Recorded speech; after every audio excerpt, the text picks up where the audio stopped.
前一集我们在福冈，这一集我们会到长崎、熊本、岩府、佐贺的佑德稻荷神社，还有小仓以及门司港。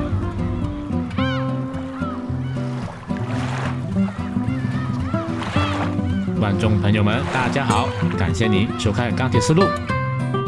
要是你刚好在4月尾、5月初有假期，又想要去日本玩，那么或许你可以去九州哦。把行程安排在4月后半到5月4日之间，会相当有意思。因为这时候是福冈的春天，是紫藤花怒放的季节，同时还会有热闹的街头庆典可以参与。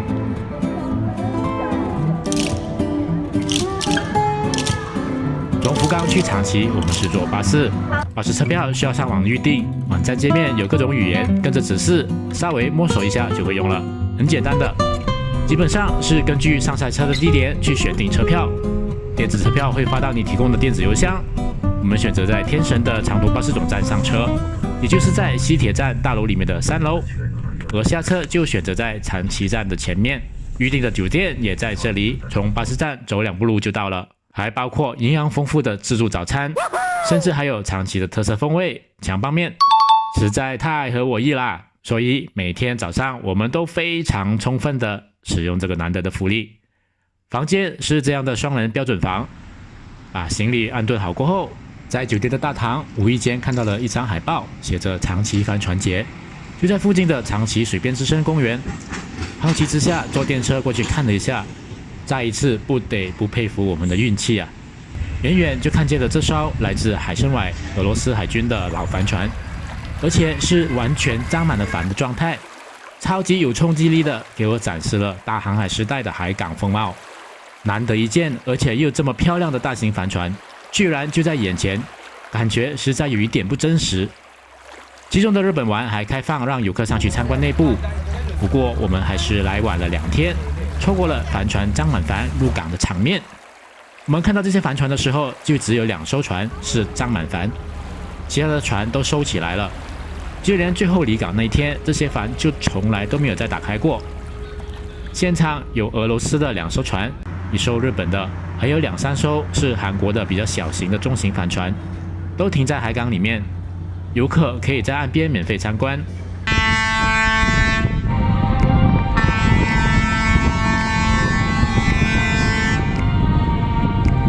天黑之后还会放烟花，为了拍这个烟花，我们是跟其他摄影发烧友一起，从下午6点就在路边站了2、3个小时等天黑，才有这些画面，得来真的不容易。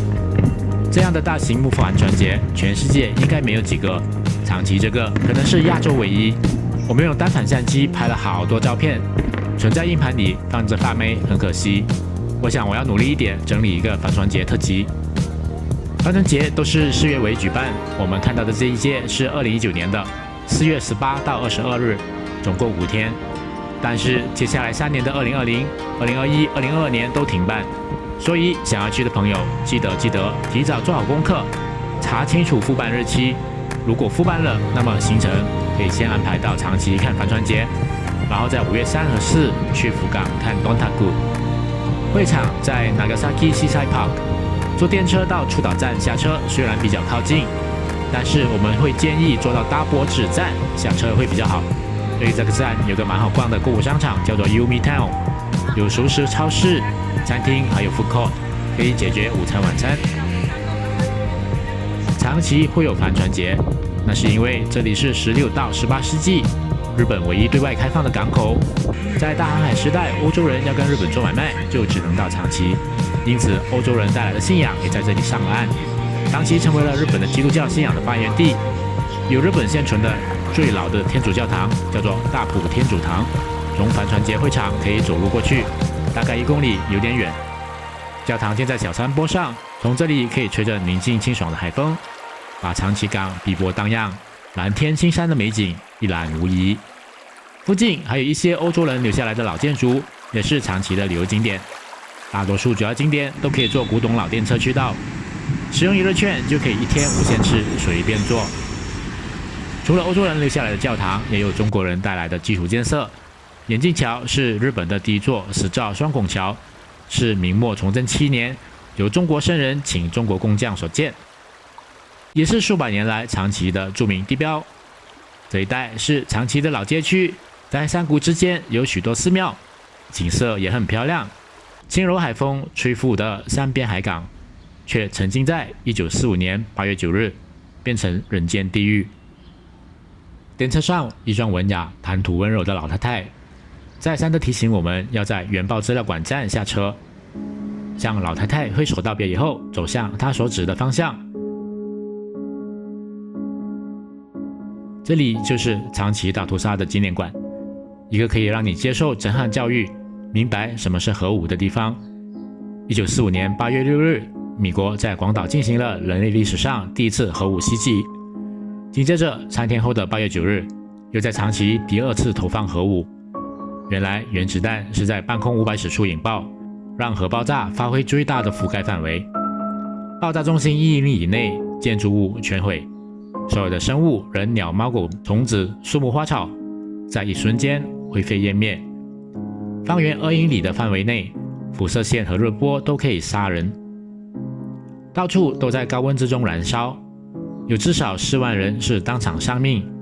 截至当年12月，推定有7万人左右遇害。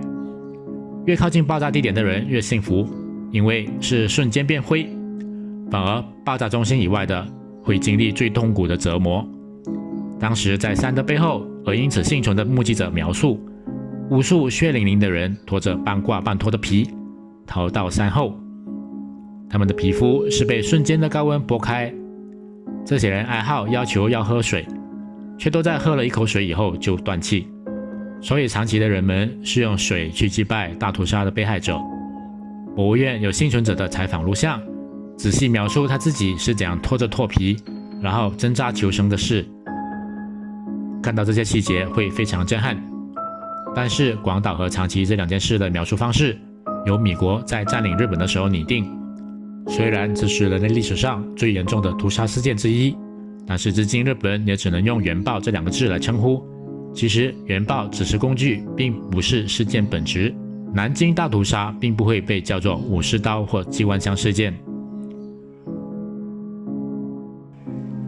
除了原爆资料馆，如果你对古代国际贸易有兴趣，那么长崎博物馆也很推荐。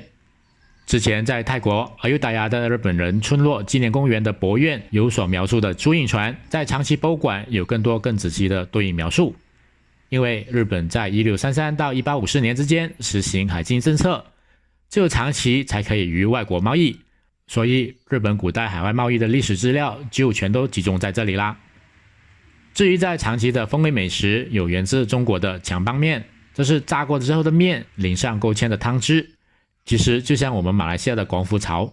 此外还有集中的茶碗蒸，还有他们独特的蒸寿司，店名叫做集中茶碗蒸，是一家有100多年历史的老字号。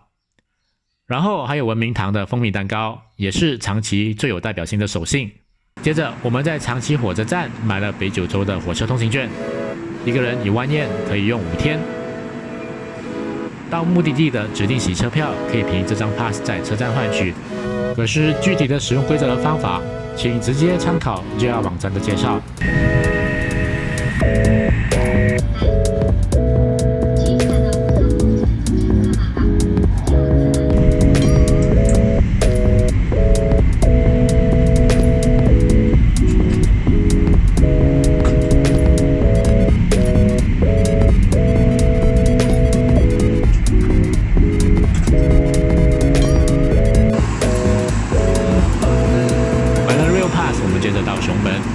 车站里到处都是熊本熊，住在熊本的 Tokyo Ray 酒店。熊本火车站的设计非常有品味，现代化的简约之中，又利用线条和弧度表现出日本传统，是一个现代感十足又宽敞的漂亮车站。火车站里面有超市，有一些餐厅和手信店。在这里我尝试了一顿马刺，也就是马肉刺身，是熊本特有的吃法。5片含米饭和配菜的价格是1250yen。没有腥味的生肉，没有特别好吃，也没有特别不好吃，但是值得体验。另外，熊本还有黑色汤头的豚骨拉面，就在我们酒店旁边的显眼店面。路过闻到香喷喷，接着看到菜单照片，哇，忍不住就要来一碗。黑色的拉面汤口味浓厚，配料满满的一大碗才890yen。新加坡要卖至少新币18还是20，这是另一家的熊本拉面，也就900yen。然后这家全日本连锁的居酒屋，我们在熊本也去了2次，店又漂亮，食物美味，价格也实惠。对平时因为不会说日语，所以不敢踏入居酒屋的我们来说，这家连锁店实在太棒了。还有松之屋的猪扒饭也是好吃又不贵，普通分量的630，加厚的也才770。所有这些店都在我们酒店旁边的商圈而已，很方便。熊本也跟长崎一样有古董电车，可以使用1日券，1天里面随便坐。来到熊本要去的名胜是熊本城，可惜因为地震损毁，所以当时正在修复，没有办法进去参观。因此在熊本的2天也只好用电车1日券到处乱走，坐到尽头的车站看看居民区，逛逛居民区的超市，去熊本的 Donkyo Day 闲逛，消磨了许多时间。接着我们去别府，别府要横跨整个九州，所以我们在7点之前就到火车站了。坐到9流米换车到别府已经快11点半，都快半天去了。别府购买1日巴士券，车站职员热心尽责的介绍，听他的建议，我们就上了阿苏九重国家公园的河间岳。山顶景色很漂亮，强劲的山风也很舒服。就是我们的行程要迁就巴士时刻表，要赶在巴士来之前下山等巴士，要不然就可以待久一些。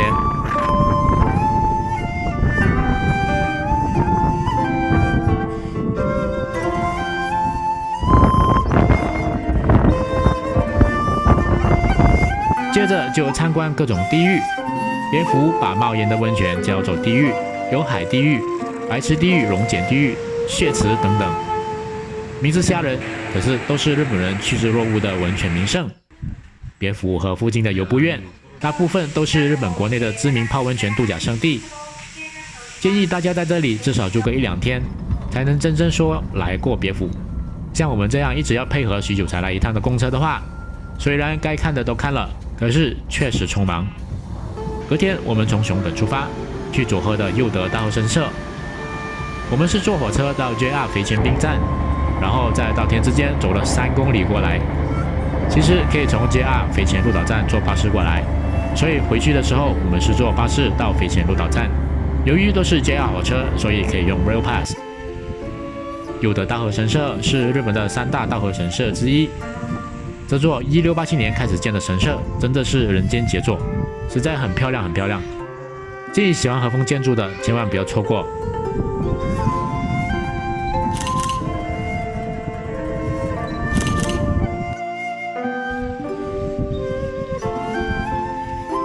离开熊本回到福冈，本来要一直在福冈度过5月1的令和元年，但是实在没有合适价格的房间，我们只好在4月30日坐巴士住到了小仓。住在车站附近靠近海港的 APA Hotel。 当天晚上很热闹，到处都是人山人海。我们出门吃晚餐，还偶遇报社派发标志着平成落幕的号外，非常有纪念价值，赶快拿一张。小仓也是一个海港城，就在关门海峡出对面海峡的那一边。相比福冈的繁华和现代化，小仓车站一带的商圈有着70、80年代的昭和气氛，尤其是小仓城对面的单过市场，非常老旧，就是小镇老巴萨的感觉。市场过一条河就是小仓城，城堡不大，安排2个小时就很充裕。小仓也是通往朝鲜半岛的节点之一，所以小仓城里面也有一些有关朝鲜特使的资料。旁边有个小型购物商场，看完小仓城刚好可以过来喝杯茶，吃点心。河边还有一家户外用品品牌 Monbel 的旗舰店，喜欢露营名牌的朋友可以去看一看。从小仓可以去门司港，这里是关门海峡最狭窄的地方，也是九州铁路网的起点。门司港火车站非常古老，还保留明治年间1891年出建时候的大部分。门司港行程适合安排在下半天，中午10分到，然后坐古董小火车到关门海峡最狭窄处参观。也许是因为这里是2个海中间最狭窄的地点，所以这里的水流明显看得出比较湍急。顺流而下的船很快，逆流而上的船很慢。这里就是九州和本岛之间最狭窄的地点，自然也是古代兵家的必争之地，所以也是古战场，有一些日本历史上有名的武士的雕像。